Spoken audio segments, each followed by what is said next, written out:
اب اس تھریڈ سے آگے بڑھ کر ایک اور انالوجی بھی ہے اس مبینہ ڈائری کو پبلک کرنے کی، وہ یہ ہے کہ بدلہ ابھی تک پورا نہیں ہوا. لیول پلینگ فیلڈ کی جو بات تھی کہ پہلے احتساب ہوگا اور پھر انتخاب ہوگا، احتساب کیسے مکمل ہوگا؟ ابھی تو صرف عمران خان صاحب جیل گئے ہیں، ابھی تو نواز شریف کی حد تک تو احتساب یا انصاف کا عمل ہو چکا. مریم نواز نے جو جیل کاٹی ہے، قید کی سزا کاٹی ہے، ان کی جگہ پر بھی تو کسی کو جیل جانا ہے عمران خان صاحب کی فیملی میں سے. تو اس کے لیے ضروری ہے کہ بشرا بی بی کو بھی کسی طریقے سے ماسٹر مائنڈ قرار دے کر، سازشی قرار دے کر، پلانر قرار دے کر کسی طریقے سے ان کو بھی جیل کے اندر ڈالا جائے، تاکہ بیلنس ہو جائے، لیول پلینگ فیلڈ مل جائے اور بدلہ پورا ہو جائے. انتقام کی جو آگ لگی ہوئی ہے شریف خاندان میں وہ ٹھنڈی ہو جائے. تو ایک طرف تو عمران خان صاحب کی بہنوں کو بھی ٹارگٹ کیا جا رہا ہے اور دوسری طرف بشرا بی بی کو بھی ٹارگٹ کیا جا رہا ہے. اور ایک جو تیسری انالوجی ہے اس مبینہ ڈائری کو پبلک کرنے کی جو سمجھ میں آتی ہے، وہ بنیادی طور پر یہ ہے کہ القادر ٹرسٹ ٹھس ہو گیا، توشہ خانہ ٹھس ہو گیا ہے. وہ جو فرح گوگی کی اور عثمان بزدار کی اور جو پنکی پیرنی کا جو ایک نیکسس ڈرا کیا گیا تھا، اور ہمیں بہت ساری کرپشن کی کہانیاں سچ یا جھوٹ، اس پہ میں ابھی بات نہیں کر رہا، ہمیں سنائی جا رہی تھی. لگ یہ رہا ہے کہ ابھی تک انہیں کوئی ٹھوس چیز عمران خان کو اور ان کی اہلیہ کو پھنسانے کے لیے ابھی تک ان کو ملی نہیں ہے. اور معاملہ اتنے بڑے بڑے مقدمات سے نکل کے اب ایک ڈائری کی حقیقت تک آ گیا ہے. یہ ڈائری انہوں نے لکھی یا نہیں لکھی، لیکن اس ڈائری کی بنیاد پر جو جادو ٹونے کی اگلی کہانیاں سیریز کے اندر ہمیں سنائی جائیں گی، آج یہ اس کا ایک پہلا ٹریلر باقاعدہ طور پہ ہمیں دکھائی دے رہا ہے. تو محسوس یہ ہو رہا ہے کہ یہ سارے کے سارے مقدمات جو بنائے جا رہے تھے وہ ٹھس ہو گئے. اور ایک چوتھی انالوجی یہ ہے کہ بشرا بی بی کو ایک ٹریبیوٹ پیش کرنا چاہیے ان کی مہارت کو، ان کی انٹیلیجنس کو، ان کی نیریٹو بلڈنگ کو. یہاں پر 35 سال اقتدار انجوائے کرنے والی 40 سال پرانی جماعتیں، کاگرو لوگ، اور پھر پاکستان کی اسٹیبلشمنٹ اور اس اسٹیبلشمنٹ کا آئی ایس پی آر، اس کا جی ایچ کیو، اور پھر پاکستان کے 80 ٹی وی چینل، اور ایک عورت کی پھوک، ایک عورت کی کرامات اور اس کا جادو، اس کا کرشمہ،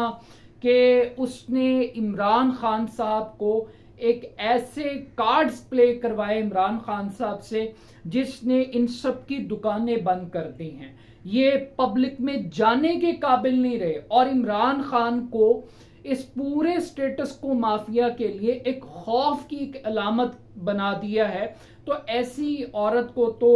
میرا خیال ہے کہ ساری جماعتوں کو اس کی بیعت کر لینی چاہیے. اس کو صرف عمران خان کا مرشد نہیں ہونا چاہیے، اس کو تو بلکہ تمام جماعتوں کو چاہیے کہ اس کو اپنا مرشد بنا لیں، اپنا پیر بنا لیں، اور اس سے گائیڈنس لیں، اس سے سیکھیں کہ بیانیہ کیسے بنتا ہے، جھوٹ کو سچ کیسے بناتے ہیں، اور اگر جو ان کا سچ ہے اس کو جھوٹ کیسے بناتے ہیں. اس عورت سے سیکھنا چاہیے کہ آپ نے اسٹیبلشمنٹ کو ہینڈل کیسے کرنا ہے، آپ نے عدلیہ کو کیسے ہینڈل کرنا ہے. تو یہ تو بنیادی طور پر پنکی پیرنی کی صلاحیتوں کا ایک اعتراف ہے کہ یہ وہ خاتون تھی جس نے پورے پاکستان کو اپنی انگلیوں پر نچایا. اب یہ جو نچایا ہے یہ روحانی دماغ سے نچایا ہے، یہ شیطانی دماغ سے نچایا ہے. اس ناچنے سے پاکستان کی عوام کو کتنا فائدہ یا نقصان ہوا یہ ایک علیحدہ بات ہے، but still at the end of the day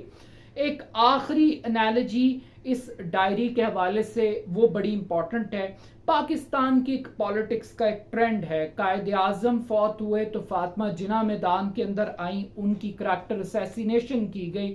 اور ایوب خان جیسے لوگ بھی پیچھے نہیں رہے اس کریکٹر اسیسینیشن میں.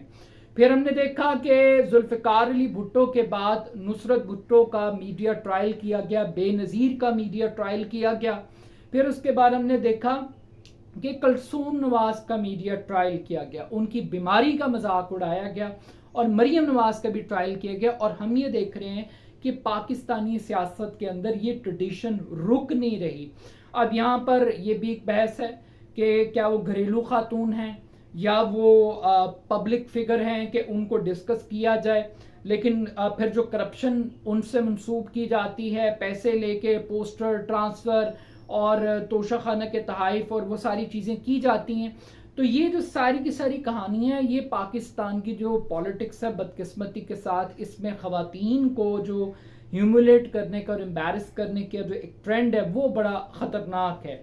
اور اس سے ایک آخری ایک انالوجی یہ ہے کہ اس قسم کی سٹوریز لا کر بنیادی طور پر کوشش یہ کی جا رہی ہے کہ بشرا بی بی کو، فرح گوگی کو عمران خان صاحب کے خلاف وعدہ معاف گواہ بنا دیا جائے، اور ان کے گھر کے اندر سے ایسی لنکا ڈھا دی جائے جو عمران خان صاحب کے لیے، جس کو ریفیوٹ کرنا، ریبٹ کرنا امپاسبل ہو جائے۔ اور ایک چھٹی انالوجی بھی ہے کہ یہ ایک بے شرمی اور بےہودگی کا ایک کلاسک ایگزامپل ہے کہ کس قانون کے تحت گھر کے اندر سے یہ ڈائری اٹھائی گئی، اور وہ کون سی ایسی سرچ آپریشن تھا جس کے تحت یہ مٹیریل، اور کیا کچھ اٹھا کے یہ لوگ لے کر گئے ہیں، اس کی اخلاقی ساکھ کیسی ہے اس طرح کی چیزوں کو چوری کرنے کی، اٹھانے کی۔ اور جو اس سے بڑا امپورٹنٹ سوال ہے کہ آخر وہ خاتون، ان کو ڈائری لکھنے کی ضرورت کیا تھی، وہ کیوں ان واقعات کو قلم بند کر رہی تھی؟ کیا انہوں نے سوچ رکھا تھا کہ 20 سال کے بعد، 10 سال کے بعد وہ کوئی کتاب لکھیں گی جو کوئی بیسٹ سیلر کے طور پہ ثابت ہوگی، اس میں واقعات ہوں گے؟ تو جو لکھنے کا کانسیپٹ ہے کہ لکھنے کی ضرورت ان کو کیوں پیش آئی، یہ آیا، یہ ان کی رائٹنگ ہے یا نہیں ہے، یا یہ ایک صرف مارکیٹ کے اندر ایک بدنام کرنے کی ایک سازش ہے؟ باقی جو دوسرا آج کا امپورٹنٹ سبجیکٹ ہے وہ نواز شریف صاحب سے متعلق ہے۔ آج سپریم کورٹ کا ایک تفصیلی فیصلہ آیا ہے، review of orders and judgments act کو کالعدم قرار دیا ہے پارلیمنٹ کی جانب سے۔ 183 کے تحت جو از خود 184(3) کے تحت جو از خود نوٹس کے تحت جو مقدمات کا فیصلہ سنایا جاتا تھا، اس کے اندر جو کنوکٹڈ لوگ تھے، جو تاحیات نہل تھے اسپیشلی، ان کو اپیل کا حق دیا گیا تھا۔ سپریم کورٹ نے اس قانون کو کالعدم قرار دیا ہے۔ اس کالعدم قرار دینے کی ٹائمنگ، اور ٹائمنگ سے بڑھ کے اس کے سیاسی اثرات، وہ نواز شریف صاحب کے لیے بہت خطرناک ہیں۔ توقع یہ کی جا رہی تھی کہ اس قانون کے بننے کے بعد نواز شریف صاحب کو وہی سپریم کورٹ آف پاکستان جس نے ان کو تاحیات نااہل کیا تھا، وہ ان کو اپیل کا حق دے گی۔ اس اپیل میں وہ اپنی مرضی کا وکیل کر سکیں گے، اور جو اپیل لگائی جائے گی سپریم کورٹ میں، اس کو پہلے سے زیادہ ججز مل کر اس اپیل کا فیصلہ کریں گے۔ 60 دن کا ٹائم دیا گیا تھا قانون کے مطابق کہ کوئی بھی شخص وہ اپیل کر سکتا ہے سپریم کورٹ کے فیصلے کے خلاف۔ اور انٹرسٹنگلی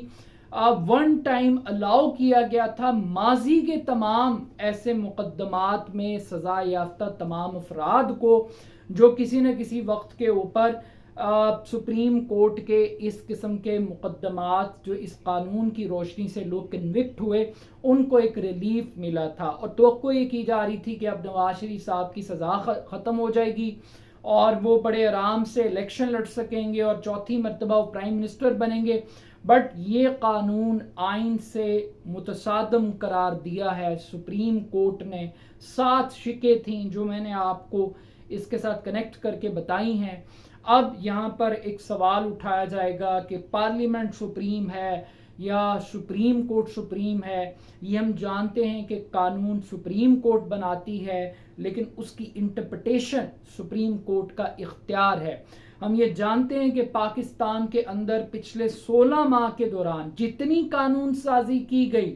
یہ پرسن سپیسیفک تھی، یہ مافیا سپیسیفک تھی، یہ پولیٹیکلی موٹیویٹڈ تھی، اس میں عوام کو کچھ نہیں ملا سوائے شریف زرداری پی ڈی ایم ٹولے کو، ان کے مقدمات چاہے وہ نیب کے قوانین ہوں، چاہے وہ سیاسی مخالفین کو ٹارگٹ کرنا ہو، چاہے آفیشل سیکرٹ ایکٹ جیسے متنازع قوانین ہوں، چاہے شرپسندی کی آڑ میں تحریک انصاف کو بین کرنے کی اور ان کی قیادت کو جیلوں میں ڈالنے کی کوشش ہو، تو اس قسم کی قانون سازی کی گئی۔ اب یہ خوش فہمی پالی جا رہی ہے کہ جناب وہ تو الیکشن ایکٹ کے اندر ہم نے پہلے ہی ترمیم کر کے 5 سال کی مدت کر دی تھی نااہلی کی، تو سزا تو ختم ہوگی، کون سی سزا نواز شریف کی؟ تو جناب لوگ اس پہ متفق نہیں ہیں۔ لوگوں کا خیال یہ ہے کہ جو نواز شریف صاحب کا معاملہ ہے، سپریم کورٹ اپنی ایک ججمنٹ میں کہہ چکی ہے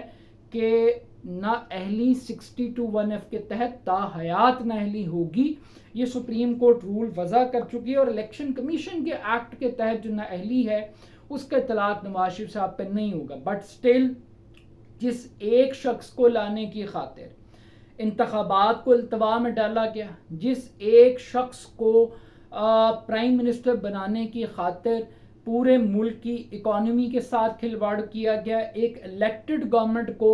سازش کے تحت جس طریقے سے گھر بھیجا گیا اور تباہی بربادی لائی گئی، آج قدرت کا انصاف دیکھیں۔ آپ بھلے اس کو عمر عطا بندیال کا انصاف کہتے رہیں اور تحریک انصاف، یہ ایک نیا ٹرینڈ آ گیا پاکستان میں۔ ایک آخری آرگومنٹ ہے کہ پی ٹی آئی والوں کے خلاف ججمنٹ آئے گی تو جج دلاور کی ایسی کی تیسی، اور آج نون لیگ والوں کے خلاف آئی ہے تو بندیال کی ایسی کی تیسی۔ تو یہ جو اپنی مرضی کے جج، اپنی مرضی کی ججمنٹ،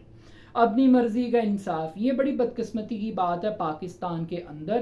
لیکن شاید شہباز شریف صاحب اندر سے خوش ہوں، وہ تو پہلے ہی کہتے ہیں کہ وہ آرمی چیف کے آدمی ہیں اور اسٹیبلشمنٹ بھی ان سے بہت خوش ہے۔ تو ہو سکتا ہے کہ میاں نواز شریف صاحب کے ساتھ جو ہاتھ ہوا ہے اس کے اندر شہباز شریف اور اسٹیبلشمنٹ اور عمر عطا بندیال، کوائٹ پاسبل، تجزیہ کر رہا ہوں، الزام نہیں لگا رہا، کوائٹ پاسبل کہ یہ 3 لوگوں کی رضامندی کا ہی نتیجہ ہو،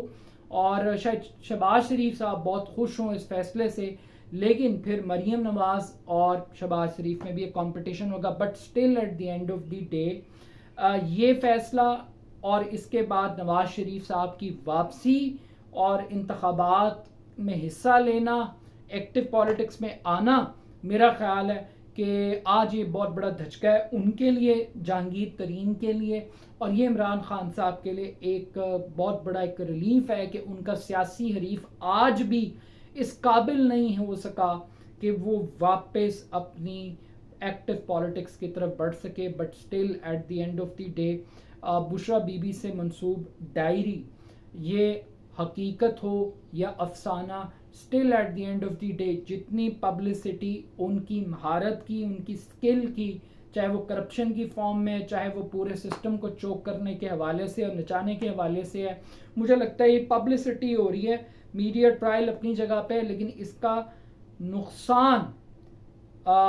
حکومت وقت کو ہو رہا ہے، اور اس کا اگر کوئی بینیفیشری ہے تو وہ عمران خان صاحب ہیں اور بشرا بی بی ہے، اور یہ لگتا ہے کہ سیاسی جانشینی اب بشرا بی بی کے ہی حصے میں آئے گی۔ اپنا فیڈ بیک مجھے ضرور دیجیے گا، میرے یوٹیوب چینل کو جگادو کو ضرور سبسکرائب کیجیے گا۔ بہت شکریہ، اللہ حافظ۔